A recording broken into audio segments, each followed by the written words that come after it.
मेरी गवाही है वीरवार की। ये है मेरा बेटा, परमेश्वर ने दिया है। ये ना मैंने यहाँ छोड़ दिया था चर्च में। ये मेरे को बहुत तंग करता, 2-3 बार ये ऐसे ही काम करते हुए घर से फरार हो जाता है, क्योंकि मुझे की शर्म आ रही। लेकिन परमेश्वर ने जो गवाही तो नहीं, तो मेरा पति बनता है। तो मैंने सोचा मेरे भैया के पास छोड़ देती हूँ तो ये सही से रहेगा। जैसे इसका मेरी ठीक होगी वैसे ये भी ठीक हो जाएगी। तो भैया इसको डांट के और संगति को चले गए और ये भैया के पीछे घर से निकल गया। और उस दिन मुझे सपना हुआ कि भागेगा। मैं इसको कभी डांट के नहीं जाता, बस छोड़ जाता था। तो मुझे सुबह मैंने देखा कि नाले नाले में जा रहा है, कुत्ते इसके पीछे भाग रहे हैं। तो मैंने कहा इसको मैं समझा देता हूँ, डांट दूंगा तो ये जाएगा नहीं। तो थोड़ा सा मैंने इसको डांटा, मैंने कहा नीचे मत दिखाई देना, मैं जा रहा हूँ, अगर तू चला गया तो बहुत मारूंगा। तो ऐसे करके जैसे ही मैं निकला, ये थोड़ी देर बाद चला ही गया। ये गया तो मुझे इन लोगों ने नहीं बताया कि ये रोएगी, परेशान होगी। मैं दुकान पे थी, सिद्धू भैया और सुनील भैया हुआ पहुंचे दुकान पे। तो मैंने कहा ये घूमने के लिए आए होंगे, तो मैंने पानी आनी देने लगी।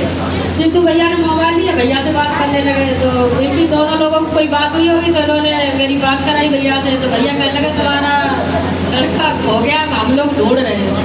तो मेरे को ये विश्वास था, मेरी पहले भी ये चलाया तो शाम तक आ जाएगा। मैंने कहा भैया टेंशन ना लो, आ जाएगा शाम तक। शाम तक इंतजार करती रही, 7 बज गए, पर मैं खाना भी मैंने नहीं खाया। मुझे भी बेचैनी होने लगी, मैंने अब तक नहीं आया। फिर रात को भी हमने ढूंढा, भैया से भी हम कहते रहे, मेरे भैया अभी तक नहीं आया, मेरी परेशानी हो रही है। मैंने कहा रात को पता नहीं, मुझे ये नहीं था कि मुझे इतना विश्वास था कि मेरे बेटे के लिए कोई भी इतनी उंगली नहीं लगा सकता, ना मेरा बेटा कहीं कुछ हो सकता। लेकिन बात ये थी कि कहीं कोई ले ना गया हो भरमा के, या कहीं गाड़ी आड़ी से कोई वैसे हादसा ना हो गया हो, ये डर था मुझे।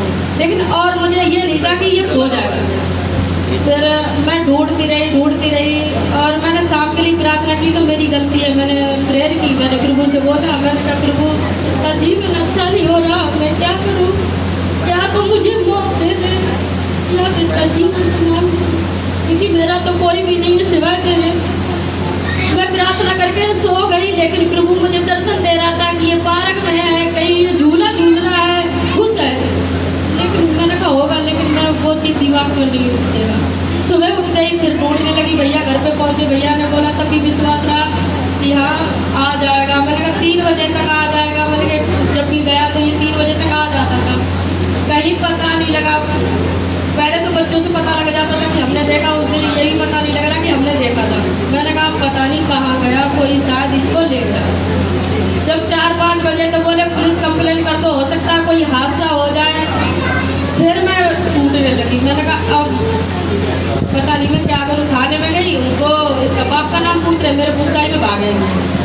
मेरे देवर ने फोन किया होगा भैया के पास भी ऐसी बात होगी। मैं घर आई, फिर मैं रोने लगी, फिर मैं बहुत चीख मार कर रोने लगी। मैंने कहा परमेश्वर मैं क्या करूँ, मैं बिल्कुल लुट चुकी हूँ, अब मैं कहाँ जाऊँ, मेरे सारे सहारे खत्म है, मैं किसको बोलूँ। मैंने घर वालों को भी नहीं बताया, अपनी मम्मी पापा के लिए। मैंने अनुष्का से बोला, मैंने कहा अनुष्का वचन निकाल, प्रार्थना करते हैं। अनुष्का ने वचन निकाले, हम भाभी भी बैठ गए। मैंने जो भी बताई परमेश्वर के आगे अपनी गलतियों की क्षमा मांगी। मेरे पिता तेरे से कोई गलती हुई हो तो क्षमा कर दे, अब मेरी सोनी भूख को फिर से भर दे। मेरे पिता तूने कई बार मेरा सहारा दिया पिता, तेरी खातिर मैं ये दुनिया में हूँ, तूने मुझे चुना है तो मेरे बेटे को ला दे। मैं थक चुकी हूँ, मेरे शरीर में जान नहीं बची है, मैं जा नहीं सकती कहीं।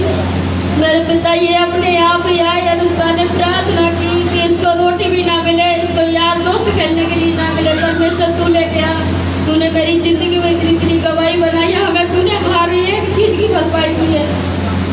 उसके बाद में आधे घंटे के बाद हम नहीं देखने के लिए गए, मैं आके बंद करके ऐसी बैठ गई जमीन पे। उसके बाद में ये आया, मेरे गले से लग गया कि मैंने परमेश्वर का धन्यवाद किया। मेरे पिता सच में कभी अपने बच्चों को निराश नहीं करता।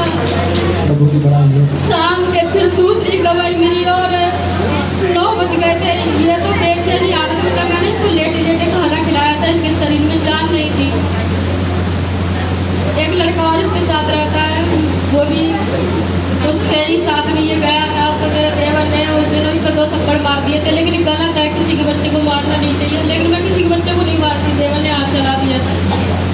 उसकी माँ शाम के लिए आई, उसका लड़का फरार हो गया 11 बजे। ये तो यहाँ से गया था, लेकिन वो कहीं कबाड़ा वाना बेच के चला गया।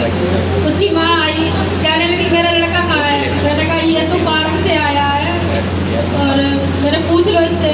बोली तेरे लड़के के साथ क्या करूँ। तो मैंने बोला मेरे लड़के के साथ क्या करूँगी, मैंने जो करना है कर लो।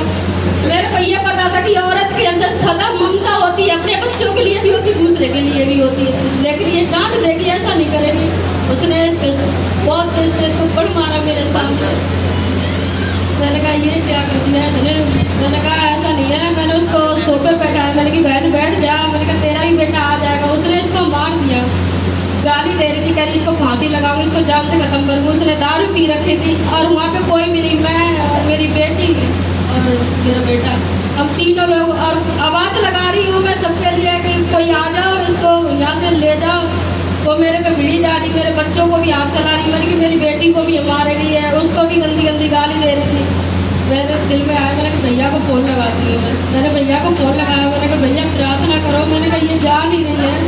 भैया ने प्रार्थना की, उसके वो बिल्कुल प्रार्थना करते ही करते वो वहाँ पर रुकी नहीं, बड़बड़ाती हुई 2-4 बातें की और चली गई वो।